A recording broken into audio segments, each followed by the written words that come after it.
आज एक्सेल में ब्लैंक रोज डिलीट करने का एक नहीं, दो नहीं, तीन नहीं, पूरे 7 मेथड हम इस वीडियो में सीखने वाले हैं। सिंपल डेटा में ब्लैंक रोज को डिलीट करना सीखेंगे, कॉम्प्लेक्स डेटा में ब्लैंक रोज को डिलीट करना सीखेंगे, एक्सेल में डेटा मैनेजमेंट करते समय, रोज को डिलीट करते समय, ब्लैंक रोज को डिलीट करते समय हमारे सामने क्या दिक्कतें आ सकती हैं, क्या डिफिकल्टीज हो सकती है, उन डिफिकल्टीज से कैसे निपटना है, ये सब आज हम इस वीडियो में सीखने वाले हैं। और सेवंथ मेथड तो बहुत ही शानदार और जानदार होने वाला है, आपको एक्सेल में प्रो बनाने वाला है। लेकिन अब ये मत सोच लेना कि वीडियो स्किप करके मैं सीधा ही सातवां मेथड सीख लूं।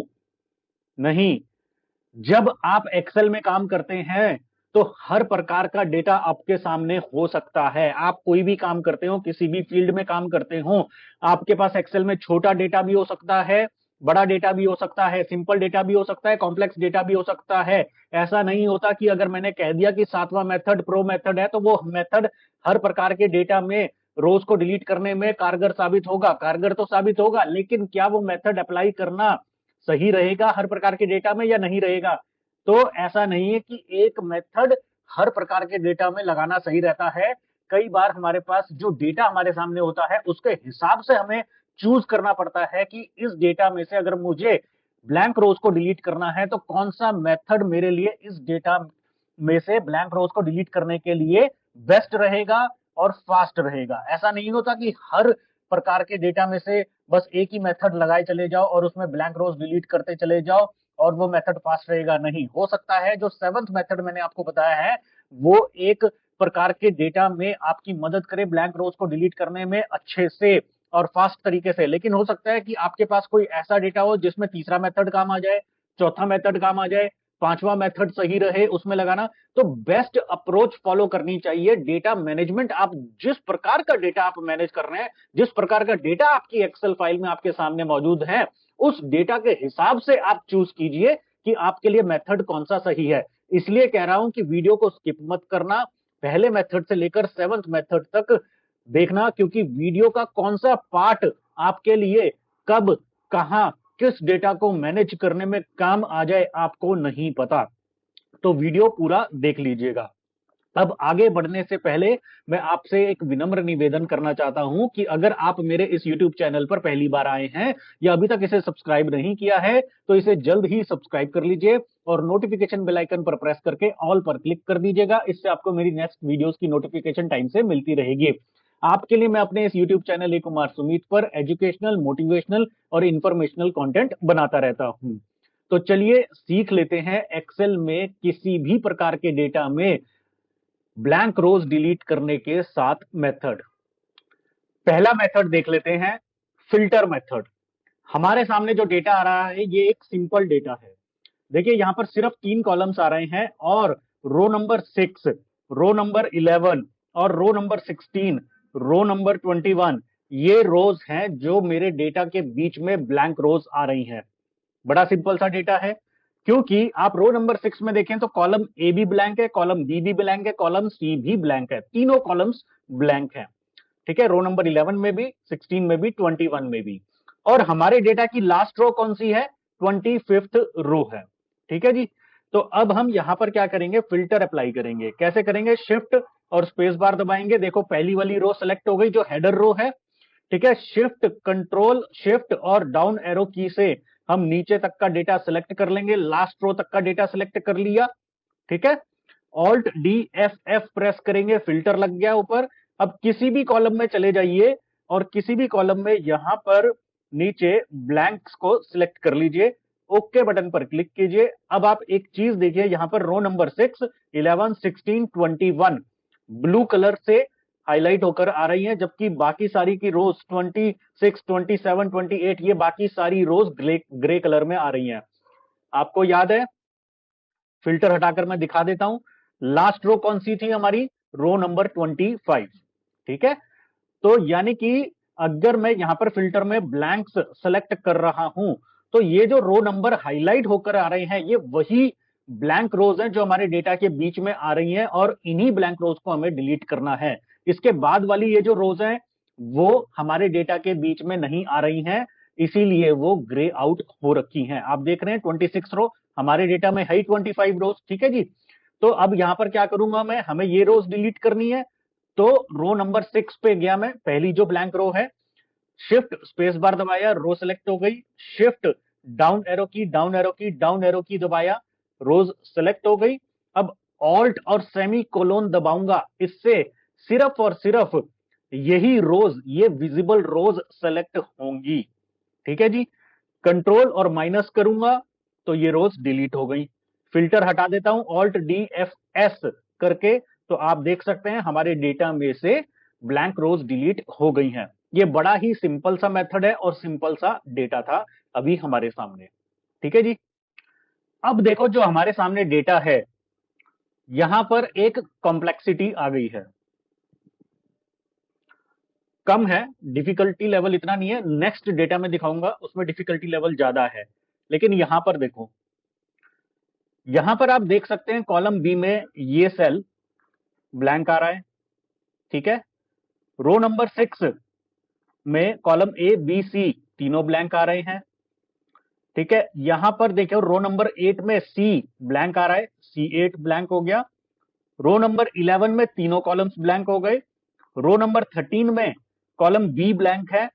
रो नंबर 15 में कॉलम सी ब्लैंक है। रो नंबर 16 में तीनों कॉलम्स ब्लैंक हैं।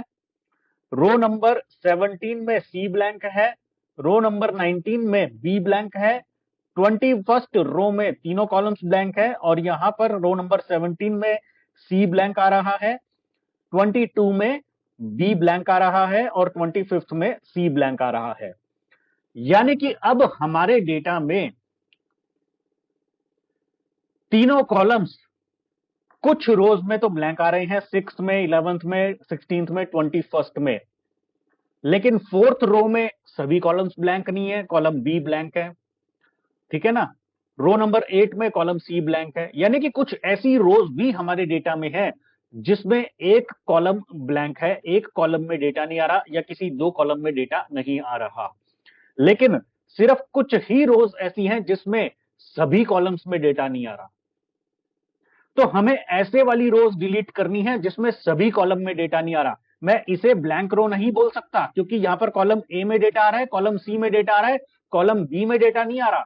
सिर्फ कॉलम बी का सेल यहां पर ब्लैंक है, कॉलम ए और सी का नहीं है, इसलिए ये ब्लैंक रो नहीं होगी। ब्लैंक रो ये है, row number 6, row number 11, row number 16, row number 21, ठीक है। अब यहां पर अगर मैं फिल्टर अप्लाई करता हूं, देखिए फिल्टर अप्लाई कर रहा हूं जैसे अभी हमने पिछले मेथड में सीखा, ठीक है। पिछले मेथड में, पिछले वाले डेटा में हमने क्या कहा था कि कॉलम ए बी या सी किसी में भी फिल्टर आउट कर लो, किसको, ब्लैंक्स को। अब देखो अगर मैं यहां पर कॉलम बी में ब्लैंक्स को फिल्टर आउट करता हूं, ब्लैंक्स सेलेक्ट करता हूं फिल्टर में, तो इन्हें मैं डिलीट नहीं कर सकता। मेरे सामने ब्लैंक रोज नहीं आई, क्योंकि रो नंबर 4 ब्लैंक रो नहीं है, row number 13, row number 19, 22nd blank row नहीं है, इसलिए मैं कॉलम बी से फिल्टर नहीं लगा सकता।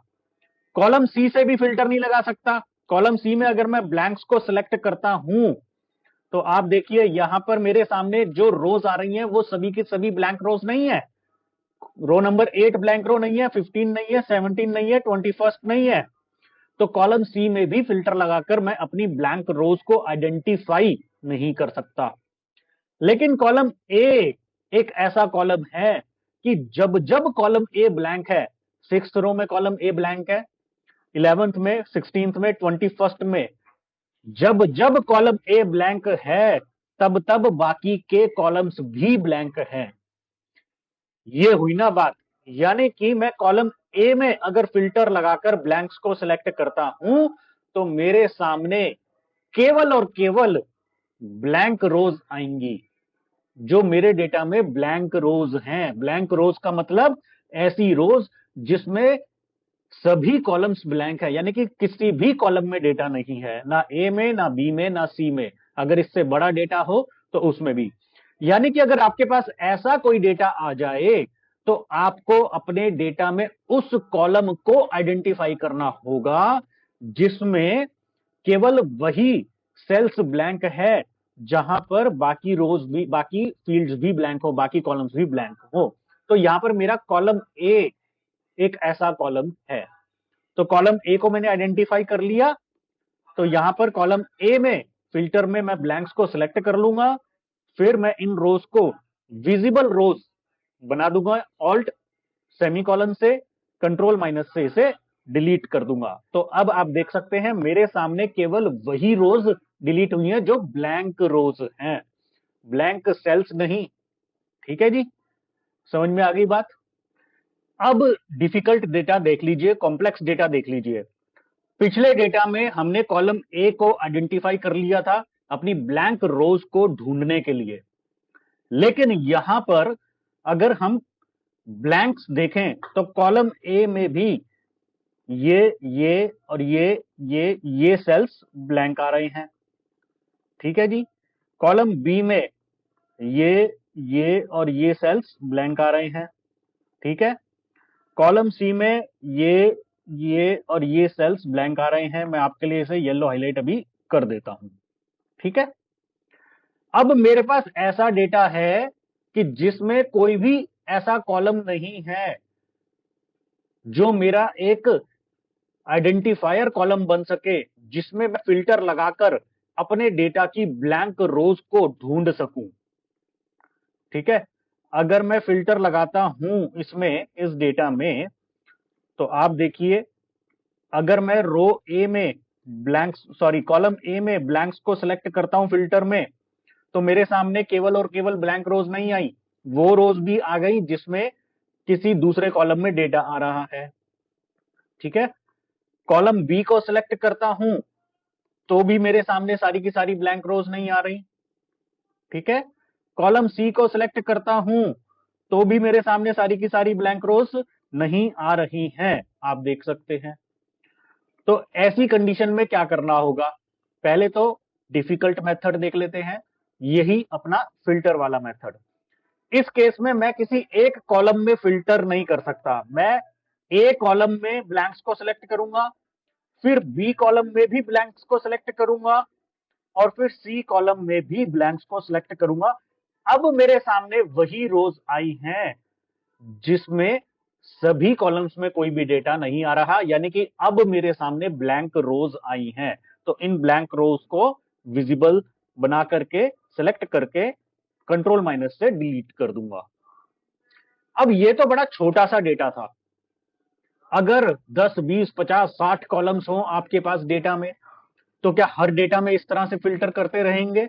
बड़ा टाइम लग जाएगा, टाइम कंज्यूमिंग टास्क हो गया ये तो ऐसे में अगर हमारे पास कोई बड़ा डेटा आ जाए जिसमें हमारे पास कोई भी ऐसा कॉलम ना हो जो हमारा आइडेंटिफायर कॉलम बन सके, तब हमें क्या करना है, अब हम अगले मेथड में सीख लेते हैं।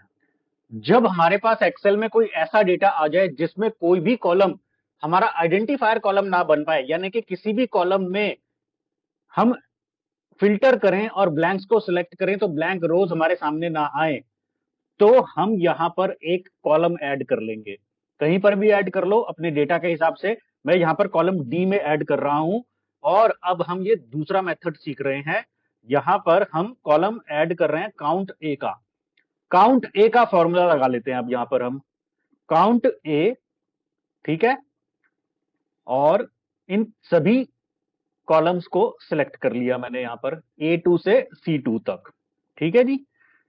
और ये कैसी रेफरेंस है? रिलेटिव रेफरेंस है। मैंने आपको अपनी पिछली वीडियोस में बता रखा है कितनी तरह की सेल रेफरेंस हो सकती है फॉर्मूला में, relative, absolute, mixed.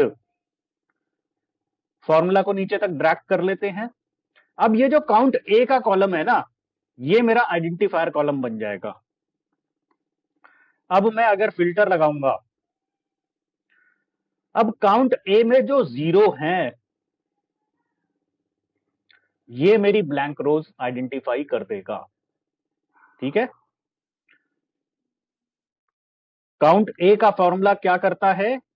Counts the number of cells in a range that are not empty. यानी कि जहां जहां पर 0 आ रहा है, इसका मतलब है वहां वहां पर तीनों कॉलम्स एम्प्टी हैं, तीनों ही कॉलम्स के सेल्स एम्प्टी हैं, ब्लैंक हैं, कोई डेटा नहीं आ रहा। तभी तो यहाँ पर 0 आ रहा है। और जहां पर कोई वैल्यू आ रही है, जैसे 1 की वैल्यू आ रही है, तो देखो यहां पर कोई एक कॉलम ऐसा है मेरे डेटा में जो ब्लैंक नहीं है। ठीक है जी। तो यहां पर अब मेरे लिए फिल्टर करना आसान हो गया। 0 को फिल्टर करो, ठीक है, रोज को सेलेक्ट कर लो, ठीक है जी, और उसके बाद विजिबल बना करके कंट्रोल माइनस से डिलीट कर दो, और बाद में इस कॉलम को डिलीट कर दो, अपने आइडेंटिफायर कॉलम को। समझ में आ गया? तो इस तरह से ये हमारा दूसरा मेथड है ब्लैंक रोज को आइडेंटिफाई करके उन्हें डिलीट करने का, काउंट ए फॉर्मूला से, काउंट ए फंक्शन की मदद से। अब तीसरा मेथड देख लेते हैं अपने डेटा में ब्लैंक रोज को आइडेंटिफाई करके डिलीट करने का। जैसे हमने काउंट ए फंक्शन का इस्तेमाल किया, अब हम काउंट ब्लैंक फंक्शन का इस्तेमाल करेंगे। देखिए, मैं यहां पर काउंट ब्लैंक फंक्शन का इस्तेमाल कर रहा हूं, equal to count blank. Count blank function क्या करता है? Counts the number of empty cells in a specified range of cells. ठीक है जी। तो इसमें हम अपने सभी कॉलम्स की सेल रेफरेंस दे देंगे, सेल A2 से C2 तक। अगेन रिलेटिव रेफरेंस देंगे, नीचे तक फॉर्मूला को ड्रैग कर लेंगे, फिल्टर करेंगे। काउंट ए में हमने 0 फिल्टर किया था, ठीक है। अब यहां पर हमें 3 को फिल्टर करना होगा, क्योंकि काउंट ए क्या कर रहा था?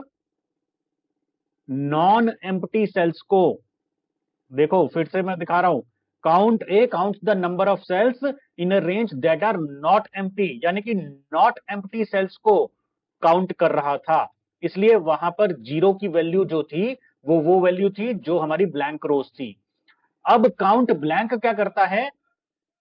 काउंट ब्लैंक क्या कर रहा है? फिर से पढ़ लो, counts the number of empty cells in a specified range of cells, यानी कि ये एम्प्टी सेल्स को काउंट कर रहा है। तो यहां पर कितने कॉलम्स है मेरे?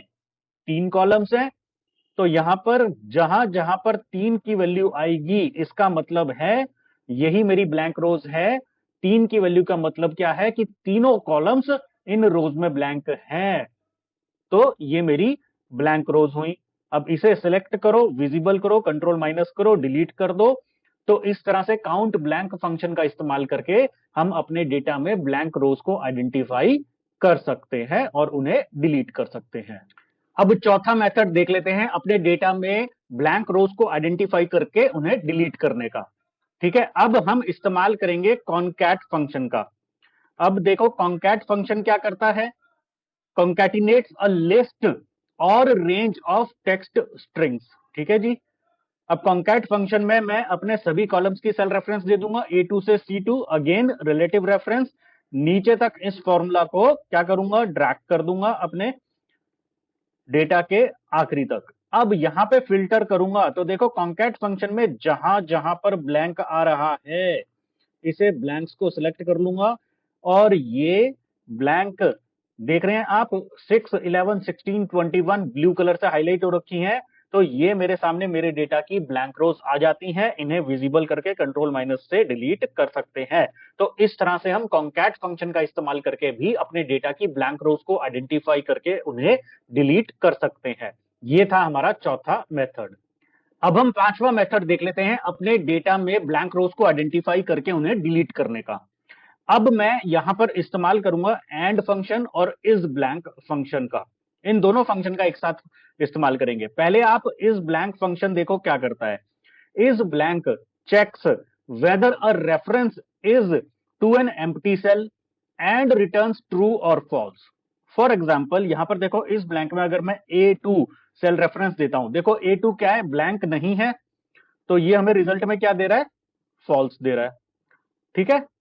अब यहां पर मुझे एक सेल में नहीं, कई सारे मेरे कॉलम्स हो सकते हैं डेटा में। तो यहां पर देखो, अगर मैं इस ब्लैंक में इस तरह से डेटा रेंज दे देता हूं A2 से C2, तो ये क्या करेगा? देखो अब यहां पर ये मुझे यहां पर 3 रिजल्ट दे रहा है।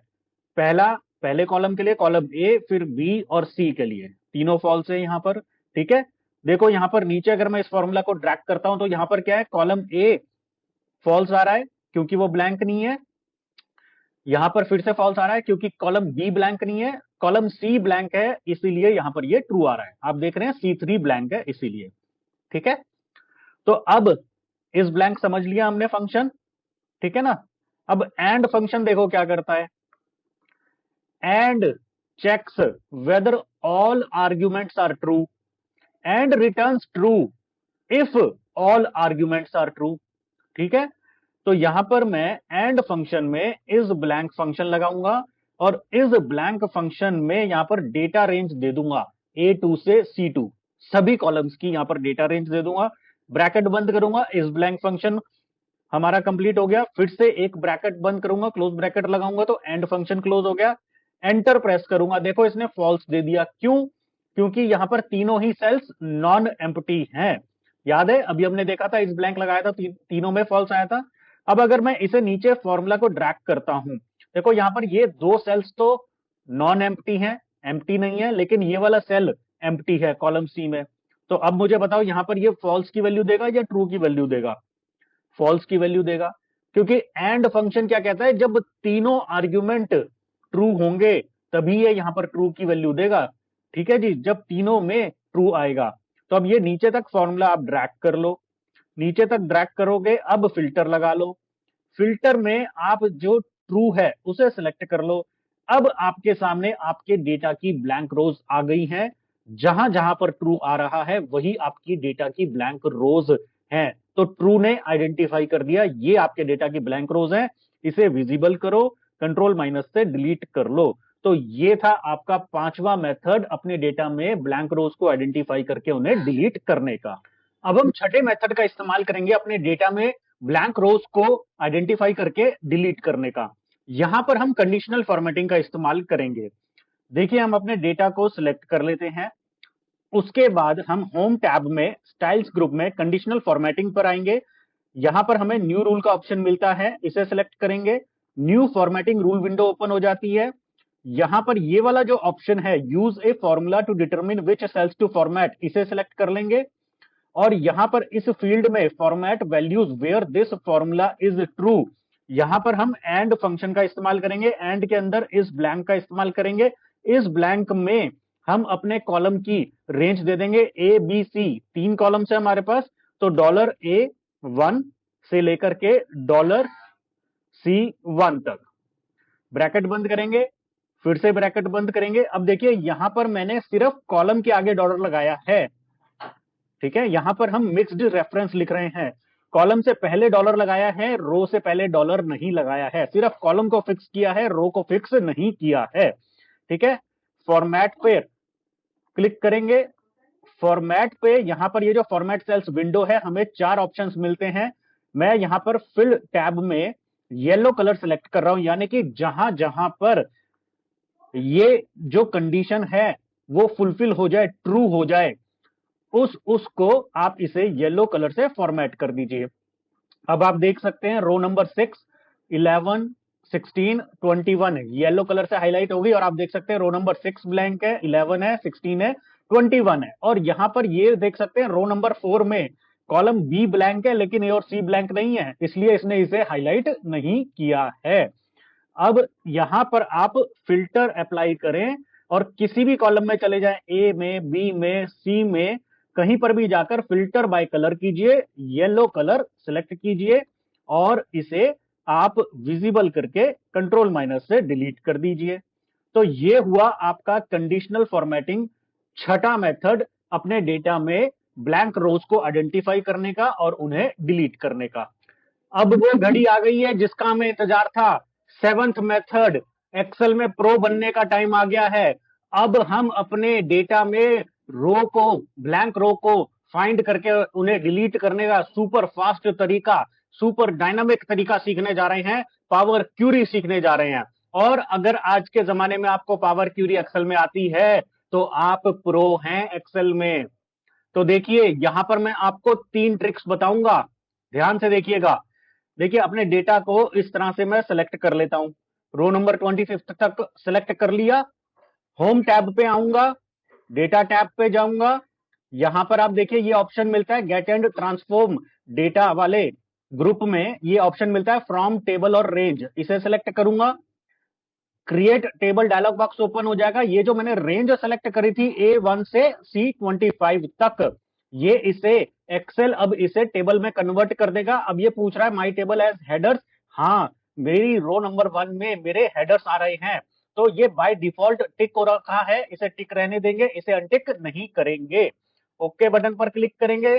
देखिए एक्सेल ने मेरे डेटा को टेबल में कन्वर्ट कर दिया है और मेरे सामने power query editor window open कर दी है। ठीक है जी, डेटा आप पीछे यहां पर देख रहे हैं, डेटा यहां पर टेबल में कन्वर्ट हो गया है, power query editor window open हो गई है।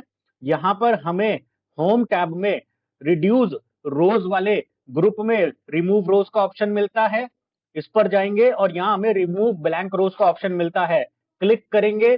चंद सेकंड में कितना भी बड़ा डेटा हो, पावर क्यूरी हमारे डेटा में से ब्लैंक रोज को डिलीट कर देगा।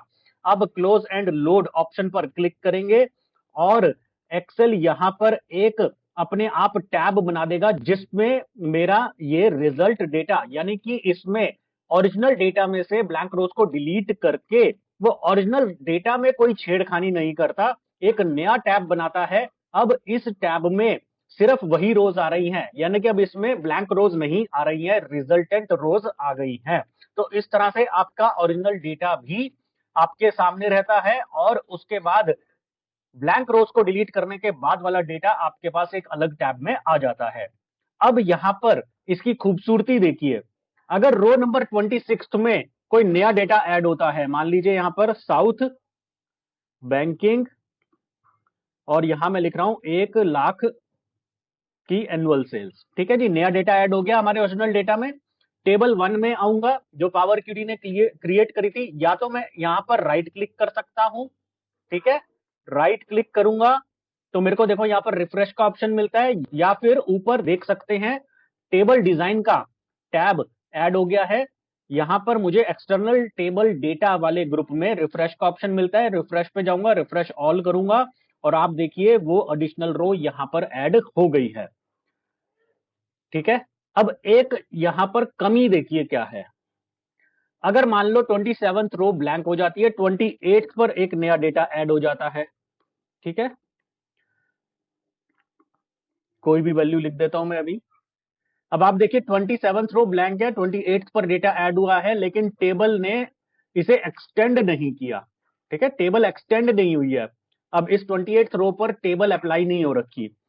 अब अगर यहां पर मैं टेबल 1 में जाकर के राइट क्लिक करके रिफ्रेश करता हूं, या फिर टेबल डिजाइन में जाकर यहां पर रिफ्रेश ऑल करता हूं, तो आप देखिए वो डेटा यहां पर ऐड नहीं होगा, क्योंकि हमने जब ये टेबल क्रिएट करी थी तो हमने केवल यहीं तक 25th तक डेटा सेलेक्ट किया था, और 25th के बाद वाली एडजेसेंट रो में जब मैंने डेटा ऐड किया तो टेबल एक्सटेंड हो गई अपने आप, उसने उसे भी टेबल में कवर कर लिया। लेकिन 27th रो बीच में आ गई है ब्लैंक, 28th रो पे मैंने डेटा लिखा है, तो 26th की एडजेसेंट रो नहीं है 28th रो, इसीलिए ये टेबल में कवर नहीं हुई, टेबल आगे एक्सटेंड नहीं हुई और हमारा डेटा रिफ्रेश नहीं हुआ है। ठीक है, तो यहां पर हमें एक चीज ध्यान रखनी होगी, मैं दोबारा से आपको ये करके दिखाता हूं। 25th रो तक हमारा डेटा था, एक नए टैब में मैं ऐड करके दिखाता हूं, देखो। ठीक है, ये डेटा था हमारा। ठीक है जी, अब इसे इन दोनों को मैं डिलीट कर देता हूं, इसकी हमें जरूरत नहीं है अभी। ठीक है, अब यहां पर मैं सेलेक्ट करते समय केवल इतना डेटा सेलेक्ट नहीं करूंगा, मैं यहां पर पूरा कॉलम सेलेक्ट कर रहा हूं। ठीक है जी, तो ये है आपकी ट्रिक, ये कॉलम सेलेक्ट कर लिया पूरा का पूरा, पूरी रेंज सेलेक्ट कर ली। अब डेटा टैब में आकर के फ्रॉम टेबल डेटा रेंज में, फ्रॉम टेबल एंड रेंज में जाऊंगा, क्रिएट टेबल करूंगा, टेबल क्रिएट हो गई, पावर क्यूरी ओपन हो जाएगा। पावर क्यूरी ओपन होने के बाद मैं यहां पर रिड्यूस रोज वाले ग्रुप में रिमूव रोज पर जाऊंगा, अभी ओपन हो रहा है, रिमूव रोज पर आऊंगा, रिमूव ब्लैंक रोज करूंगा, तो ये मेरे डेटा में से रोज को, ब्लैंक रोज को रिमूव कर देगा, क्योंकि हमने पूरा कॉलम सेलेक्ट किया है, काफी सारी रोज होती है, इसलिए इसमें थोड़े से सेकंड्स लग जाते हैं। क्लोज एंड लोड करूंगा तो आप देख सकते हैं, क्योंकि डेटा थोड़ा सा बड़ा है, हमने पूरा कॉलम सेलेक्ट कर लिया, कितनी सारी रोज होती हैं एक्सेल में, तो इसलिए थोड़े से सेकंड्स लग रहे हैं। अब देखिए यहां पर ये डेटा आ गया। अब मैं यहां पर अपने ओरिजिनल डेटा में अगर यहां पर 26 में ऐड करूं, चाहे 4-5 रोज छोड़ने के बाद, देखो 3 रोज ब्लैंक छोड़ दी। अब यहां पर डेटा ऐड करता हूं, मान लो, ठीक है, ठीक है, ये डेटा ऐड किया 29 में, साउथ बैंकिंग और 1 लाख। तो अब देखो यहां पर अगर मैं राइट क्लिक करता हूं और रिफ्रेश करता हूं, तो अब देखिए वो जो एडिशनल रो है ना, अब वो यहां पर ऐड हो जाएगी। ठीक है, ये देखो ऐड हो गई 22nd रो में साउथ बैंकिंग और 1 लाख। तो ये थी ट्रिक। ठीक है जी। तो ये आपको ध्यान रखना है कि आपने डेटा रेंज कितनी सिलेक्ट की है। मैंने तो पूरा कॉलम सेलेक्ट कर लिया, बहुत ज्यादा रोज होती है, देखो एक्सेल में आप देख सकते हैं बहुत ज्यादा रोज होती है ये। ठीक है जी, इतनी सारी रोज हैं, 10,48,576, इसलिए इसको थोड़ा सा टाइम लग गया। लेकिन आप अपने डेटा के हिसाब से एक्स्ट्रा रोज अगर सिलेक्ट करनी है, जैसे पूरी रोज ना सिलेक्ट करके एक्स्ट्रा रोज कुछ सिलेक्ट कर लीजिए, जितना आपको लगता है, 1 लाख तक सिलेक्ट कर लो, 10,000 रोज तक सिलेक्ट कर लो, उस पर पावर क्यूरी लगा लो, ऐसा कर सकते हैं। ठीक है, अब एक लास्ट ट्रिक देख लेते हैं, जो एक बहुत ही प्रो ट्रिक है। मैं फिर से यहां पर 25 तक का अपना डेटा सिलेक्ट कर रहा हूं, ये देखो। ठीक है, डेटा को, सैंपल डेटा सिलेक्ट कर लेते हैं यहां पर। ओके, ये डेटा हो गया। इन दोनों टैब्स को मैं डिलीट कर देता हूं अब। ठीक है, अब आपको यहां पर करके दिखाता हूं। अब ये लास्ट ट्रिक देखो। देखो पिछली वाली दोनों ट्रिक्स में हमने देखा कि एक्सेल ने हमारे ओरिजिनल डेटा को टेबल में कन्वर्ट कर दिया था। अब मैं चाहता हूं कि एक्सेल मेरे ओरिजिनल डेटा को टेबल में कन्वर्ट ना करे। तो यहां पर ट्रिक क्या है? ट्रिक ये है कि फिर से मैं तीनों कॉलम्स को, पूरा पूरा कॉलम्स में यहां पर सिलेक्ट कर रहा हूं। आप चाहें तो यहां तक की रेंज सिलेक्ट कर सकते हैं, या आप चाहें तो कुछ एक्स्ट्रा रोज सिलेक्ट कर सकते हैं, यहां तक जितनी भी आपकी रिक्वायरमेंट है। ठीक है, फिलहाल मैं यहां पर पूरा पूरा कॉलम सिलेक्ट कर रहा हूं। पूरा कॉलम सिलेक्ट कर लिया। अब ये जो नेम है A1, यहां पर मैं इस रेंज को नाम दे देता हूं सैंपल डेटा। ठीक है, ओके किया। अब इसका फायदा क्या होगा वो देखो। ठीक है, कहीं पर भी क्लिक करूंगा, देखो ये यहां पर क्या आ रहा है, C6 अभी मेरा C6 एक्टिव हो रखा है, A11 सेल एक्टिव हो रखा है, A11 आ रहा है। ठीक है, अब अगर मैं यहां पर ड्रॉप डाउन में जाकर सैंपल डेटा को सिलेक्ट करता हूं, तो देखो ये पूरी रेंज सेलेक्ट हो गई। अब मैं डेटा टैब में जाकर फ्रॉम टेबल और रेंज इसे सिलेक्ट करता हूं, तो ये क्या करेगा, अब एक्सेल मेरे ओरिजिनल डेटा को टेबल में कन्वर्ट नहीं करेगा। ठीक है, आप देख सकते हैं एक्सेल ने मेरे ओरिजिनल डेटा को टेबल में कन्वर्ट नहीं करा है। ठीक है, अब फिर से मैं रिमूव रोज पे रिमूव ब्लैंक रोज करूंगा। ये मेरी इस रेंज में से, सैंपल डेटा रेंज में से रोज को, ब्लैंक रोज को डिलीट कर देगा। क्लोज एंड लोड करूंगा, तो देखिए ये एक नया टैब जनरेट कर देगा, फिर से वही काम कर रहा है ये। ठीक है, और सारी ब्लैंक रोज इसमें ऐड हो जाएंगी, सॉरी ब्लैंक रोज डिलीट हो जाएंगी, बाकी का डेटा इसमें आ जाएगा रिजल्ट में। अब देख सकते हैं आपकी ओरिजिनल डेटा के साथ इसने छेड़खानी नहीं करी, ओरिजिनल डेटा को इसने टेबल में कन्वर्ट नहीं करा है। अब ओरिजिनल डेटा में मैं कहीं पर भी, देखो इतनी सारी ब्लैंक रोज मैंने छोड़ दी। अब यहां पर मैं एक नया डेटा ऐड कर रहा हूं, ईस्ट कंज्यूमर 2 लाख। ठीक है, इतनी सारी रोज आप देख सकते हैं ब्लैंक छोड़ दिया मैंने। ठीक है, यहां पर एक डेटा ऐड कर दिया अब मैंने। ठीक है जी, अब सैंपल डेटा में आऊंगा, सिंपली राइट क्लिक करके इसे रिफ्रेश कर लो, या टेबल डिजाइन में जाकर यहां से रिफ्रेश ऑल कर लो। ठीक है, अब देखो ये ब्लैंक रोज को डिलीट करके जो डेटा मैंने ऐड किया था ना, देखो यहां पर वो ऐड कर देगा। ये है खूबसूरती पावर क्यूरी की। ये बहुत ही अच्छी ट्रिक है, इसने आपके ओरिजिनल डेटा को टेबल में भी कन्वर्ट नहीं किया, क्योंकि मैंने पूरी कॉलम को ही, पूरे कॉलम्स को ही सिलेक्ट कर लिया था नीचे तक। तो मैं कहीं पर भी डेटा ऐड करूं, अगर मैं वहां जाकर के उस डेटा पर रिफ्रेश ऑल करता हूं, तो ये ऑटोमेटिकली मेरी एडिशनल डेटा को यहां पर ऐड कर देगा, रोज को, ब्लैंक रोज को डिलीट कर देगा। तो ये बहुत ही पावरफुल टूल है, पावर क्यूरी का बहुत ही अच्छी ट्रिक है, प्रो ट्रिक है। अब आप इसको चाहते हैं कि इसका कनेक्शन डिस्कनेक्ट कर दो, आप नहीं चाहते इसे रिफ्रेश करना, आपने अपने ओरिजिनल डेटा से बस ये रिजल्ट निकाल लिया। अब आप इसका इस्तेमाल करना चाहते हैं, इस रिजल्टेंट डेटा को कंज्यूम करना चाहते हैं, लेकिन दोबारा से रिफ्रेश नहीं करना चाहते, तो कोई दिक्कत नहीं है। यहां पर क्यूरीज एंड कनेक्शंस में आइए, और यहां पर आप सैंपल डेटा में आइए, इसको राइट क्लिक कीजिए, डिलीट कर दीजिए। ठीक है, ये पॉपअप मेन्यू आएगा, डिलीट क्यूरी, डिलीट कर दीजिए। अब ये डिलीट हो गया, इसका कनेक्शन टूट गया। अब अगर आप ओरिजिनल डेटा में एक और रो ऐड करते हैं, मान लीजिए ये मैंने ऐड करी, west health care 5 lakh rupees annual sales. अब मैं इसे रिफ्रेश नहीं कर सकता, ये रिफ्रेश करने का मुझे ऑप्शन ही नहीं दे रहा क्योंकि इसका कनेक्शन टूट चुका है क्यूरी का। ठीक है जी, अब इसे आप रिफ्रेश नहीं कर पाएंगे। तो ये था सारा खेल पावर क्यूरी का। ये 7 मेथड्स थे और ये जो 7th मेथड था प्रो मेथड, पावर क्यूरी का मेथड, ये जो ट्रिक्स मैंने आपको बताई हैं, ये एक बहुत ही जानदार शानदार ट्रिक्स है। अगर आप एक्सेल में ये ट्रिक्स जानते हैं, पावर क्यूरी का ये मेथड जानते हैं, तो एक्सेल में आप भी प्रो बन सकते हैं। तो दोस्तों, अगर आपको ये वीडियो पसंद आया तो इस वीडियो को लाइक कीजिए और अपने दोस्तों के साथ शेयर कीजिए। और अगर अभी तक आपने मेरे इस यूट्यूब चैनल ए कुमार सुमित को सब्सक्राइब नहीं किया है तो इसे जल्द ही सब्सक्राइब कर लीजिए और नोटिफिकेशन बेल आइकन पर प्रेस करके ऑल पर क्लिक कर दीजिएगा। इससे आपको मेरी नेक्स्ट वीडियोस की नोटिफिकेशन टाइम से मिलती रहेगी। आपके लिए मैं अपने इस यूट्यूब चैनल ए कुमार सुमित पर एजुकेशनल, मोटिवेशनल और इन्फॉर्मेशनल कंटेंट बनाता रहता हूं। तो जल्द ही मिलेंगे अपनी अगली वीडियो में एक और ऐसे एजुकेशनल कंटेंट के साथ। तब तक के लिए see you, bye bye, take care, God bless you.